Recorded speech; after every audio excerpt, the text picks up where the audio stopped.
Today, the carrion birds feast, but they will feast upon our enemies, not on good Roman flesh! I live for scenes like these and was absolutely blown away the first time I saw them. And of course, there's no Rome without this absolutely fantastic menu screen. It's hard to believe it now, but there was a time when I had no idea Total War games even existed. Before putting thousands of hours into Paradox and Total War games, I stuck to the simpler life. And luckily, I found myself in the glory days of movie-licensed RTS games, getting absolutely psyched playing my way through the campaigns of Battle for Middle-earth and Star Wars Empire at War. But one day, everything changed. The classic Rome Total War trailer of a commander made me as hyped as a 13-year-old can be. And soon, I too was playing as none other than the Red Romans, who we all know are the one true Roman faction. But what was it that made Rome Total War so legendary, so awesome, so unique in the minds of the fans? I'm about to tell you. But first, consider liking the video and subscribing to the channel if you enjoy my content, as I'd love to get to know even more of you. In an age where Total War games look like this, or even this honestly, it might seem weird that Rome ever looked good. But my dude and dudettes, back in its heyday, Rome was revolutionary. Not just for these absolutely sick graphics of course, but for the entirety of the experience. Rome offered a grand campaign focusing first and foremost on the Romans. What absolutely blew me away was the sandboxiness of it all. Whereas before, I was playing campaigns that were mostly scripted or at least railroaded, Rome Total War was completely open, but perhaps not entirely historical. Instead of one, we got 3 Roman factions in red, green, and blue, and they all had just as much beef with each other as they did with the other countries out there. The first thing that meets you in Rome is that gorgeous campaign map. It's an entire world out there, from Britannia in the northwest to Mesopotamia in the east, all surrounded by that beautiful campaign music. I honestly still believe this looks good, and I think it comes down to that timeless art style. It's colorful and soft, but not cartoony. Back in the early 2000s, this was as realistic looking as strategy games got, and seeing as it was the first fully 3D Total War, it's just really impressive. Like, look at the detail here. We not only have varied landscapes, from northern European forests, to Mediterranean coasts, to Middle Eastern deserts, but we also have unique monuments and wonders. They don't only look amazing either, as they provide bonuses for an entire faction if you control them, and you get these awesome little videos whenever you capture them.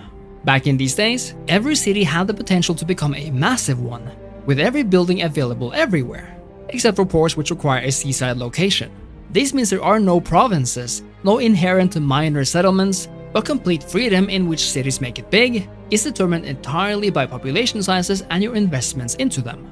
I always found this system more rewarding than the province system beginning with Rome 2, as this one just made it feel more like you actually developed your entire country, and the lack of restrictions in terms of how many building slots you had enhanced that feeling. The same goes for building roads and farms and ports, and I really enjoy this level of micromanagement. The awesome thing was that your population even impacted your potential army and city size. You always needed a certain amount of people to upgrade your cities to higher levels, but the more people you made into soldiers, the less there were to drive that economic growth. Similarly, disbanding soldiers put those men back into the population pool, which also effectively allowed for controlled migration from one city to another. This is actually such an awesome feature when you think about it, but has to my knowledge never been implemented again. Even though Rome Total War is mostly a sandbox experience, we do have a mechanic which to a certain extent determines your campaigns: the Senate. I told you previously that Rome was divided into red, green, and blue, but there's another, an unplayable faction known as the Purple Romans, the Senate and the people of Rome.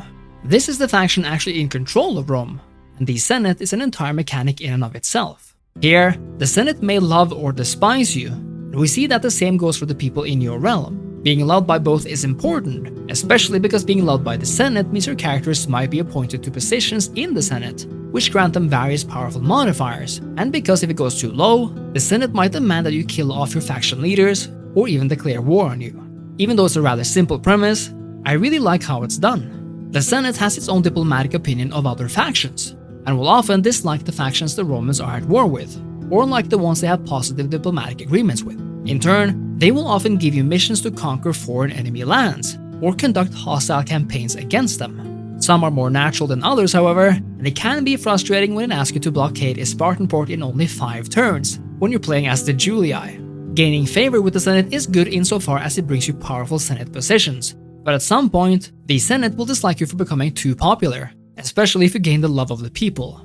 At one point, you will be able to declare war on the Senate and march on Rome itself, fighting each of the other Roman factions at the same time. The Roman Senate has sent its army against us. Do not fear them, for they will die as quickly as other men. Even though it might be a bit of a crude system, I love it, and you're guaranteed a late game challenge every time.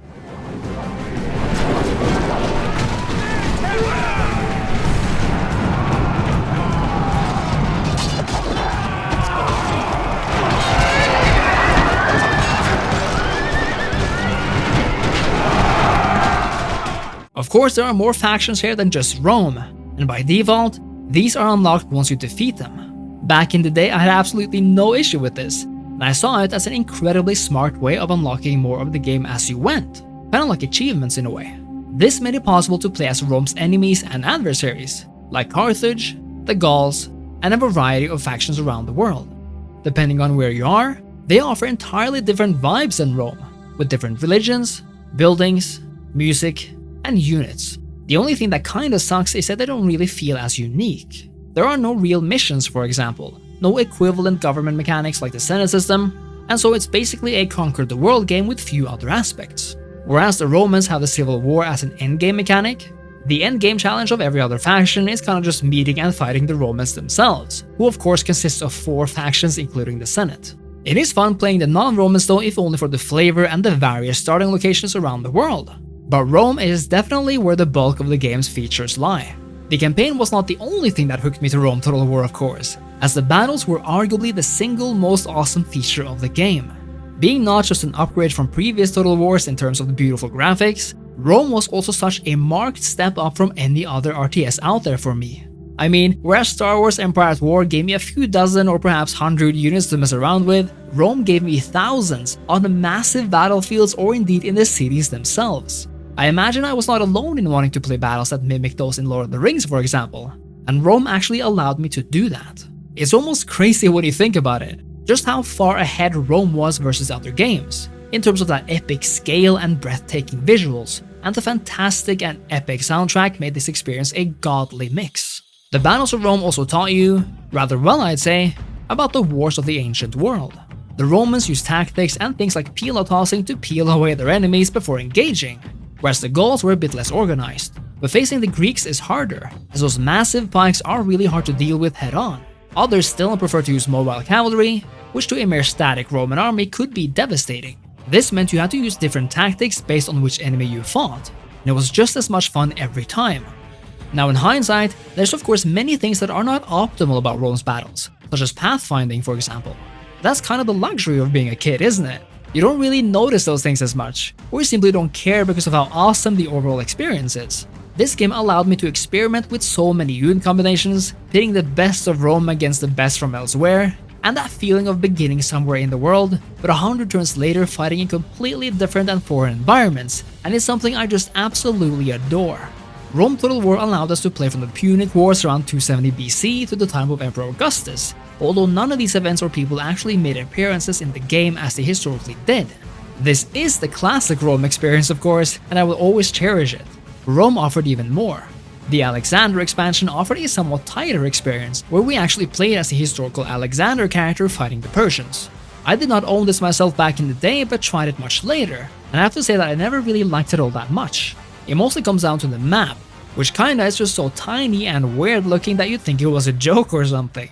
The expansion I absolutely loved, however, was the last one, Barbarian Invasion. Now I bought the Rome Total War Gold Edition way back when, and that package came with both the original game and the BI. The back of the box says something like, "Take your Roman Empire into the days of the fall of Rome" or something, and I literally thought that this meant that the empire I had made could be converted into this new scenario. This wasn't exactly the case. Instead, Barbarian Invasion takes place in the 4th century, after the split of the Roman Empire into East and West. Instead of beginning small, we now begin massive. These two empires now control about half the world between them. Both of these must now deal with the titular barbarian invasions, including the Huns and the Sassanids, but the Western Roman Empire is certainly the hotter faction. Here, public order issues and a lack of money absolutely devastate your empire unless you act quickly. But no matter what you do, it's going to take a while before the empire is safe once more. A reason for this is the entirely new mechanic of religion. The Roman Empire struggled with the battle between Christianity and the old Roman pantheon, and both cities and generals will swear loyalty to either one. In turn, you can now build churches and use various generals to turn the tide of faith for either side, although doing so can be difficult if your empire is divided in faith. The faction leader's faith also means a lot, as that is the effective state religion. Each city also has a dominant religion, but differing from the state religion gives that city minus 10% public order, which can definitely hurt if the city's loyalties are wavering already. I've always loved Barbarian Invasion for that challenge as the Romans, and I think it does a really great job of portraying that era. Of course, there are other factions here as well, so once again it's possible to do your best to topple the Romans, either as the relatively mighty Sassanids in the east, or the various barbarian factions in the north. The complete Rome Total War experience kinda gave us all of the most interesting eras of Rome then, and even though the original game will always remain the classic experience, Barbarian Invasion turned out to be a fantastic campaign that I never knew I wanted, but one which I suddenly never wanted to be without.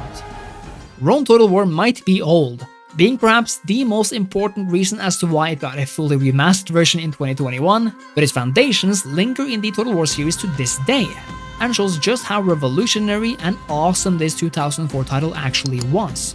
It's been almost 10 years since the release of Rome 2, and indeed almost 20 since the release of Rome, and I for one am more than ready to see a Total War Rome 3. Cheers.